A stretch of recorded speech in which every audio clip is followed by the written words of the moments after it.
There's a famous quote by full-time boxer and part-time philosopher Mike Tyson that says, "Everybody has a plan until you get punched in the mouth." If you're leading an organization, it often feels like you're in the 18th round of a prize fight, doesn't it?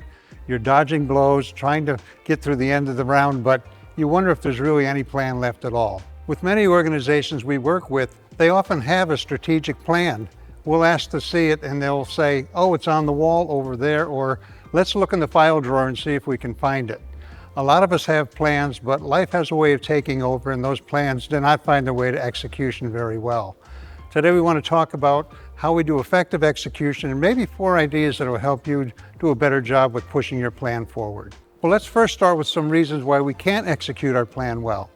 Number 1, we just maybe don't have a clear path forward. We have a lot of ideas, but we haven't coalesced a plan that will really come together. Number 2, there's often a plan that's been put together by a few leaders in a small room working together, but that plan has not been spread through the organization, and those implementing the plan and executing the steps don't know how they fit into the bigger picture. Number 3, sometimes we get distracted by new opportunities. I've been working with an organization recently, and the leader did a wonderful thing. He was offered a terrific opportunity with funding, and he chose to say no because it was not part of their strategic plan. That's the value of effective execution. Number 4, sometimes we're dominated by the tyranny of the moment, those things that take our focus away from the plan and into a crisis, a funding issue, a new board member's request, and we forget to follow through on the very things we've committed to. Number 5, here's one I've personally struggled with. I love to tell stories and I love to inspire the gang, but do I have the plan in place to actually execute that plan? And are we able to do the blocking and tackling needed to execute our plan? And then number 6, finally, we don't really have a plan, or we don't have the leadership in place to execute that plan, and we're counting on one individual to drive it forward. So let's go through 4 steps your organization can take to practice effective execution. And let's start with meaning. When we say meaning, we're first of all talking about the why. If everyone in your organization can articulate why we have this particular plan, what role they have in it, and what it will look like going forward, we're going to have a buy-in across the organization, and each person will take their place in fulfilling our effective execution. But we surely can't stop at the why, because now we have to get into how are we going to manage this plan that we're so committed to. That really takes us to effective delegation, articulating the who's going to do what and how we're going to execute the plan going forward. Can each person at each level of your organization identify their role in the plan and what deliverables they have relative to that plan? The third step is to monitor our progress.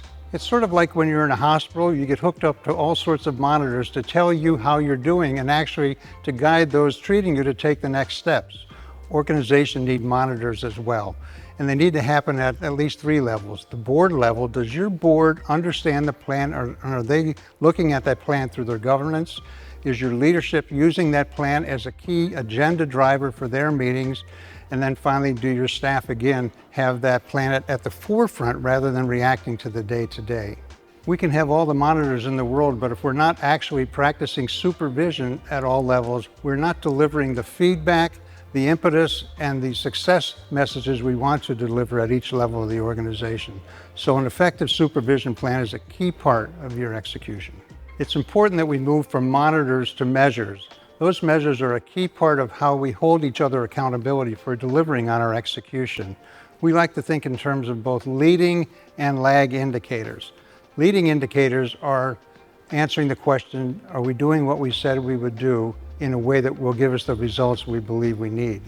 The lag indicators are the mirror that we hold up to ourselves to say, did those indicators deliver on the promise, and is our plan actually giving us the results that we want? Here's something really important about measures. It's not as effective if all the measures are reported down to those who are doing the work. It's more effective to have those doing the work to know their measures, to be measuring themselves and reporting that up through the organization. So think from staff to leadership to board. That's the way to best use measures. You've heard it said that the journey of 1,000 miles begins with one step. What is that one step you as a leader or your organization needs to take to move towards more effective execution? And if you can't answer that question, we'd love to talk with you at the Center Consulting Group.